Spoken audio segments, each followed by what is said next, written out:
morning and thank you for joining us. Let's start today's technical analysis with the dollar-yen pair and recent events stirring the markets. Greg? The dollar-yen pair has gained 0.9% in the last two sessions. The Williams indicator collapsed into neutral territory.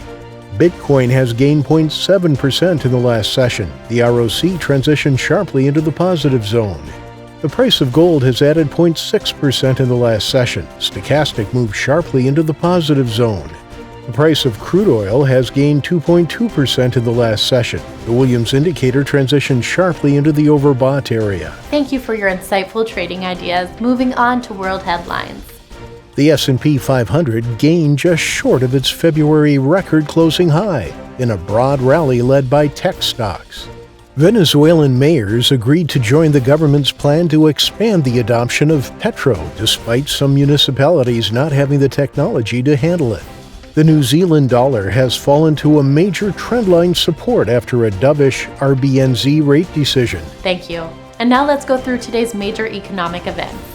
The Swiss PPI will be released at 4:30 GMT. The Eurozone's GDP at 700 GMT, the Eurozone's trade balance at 700 GMT.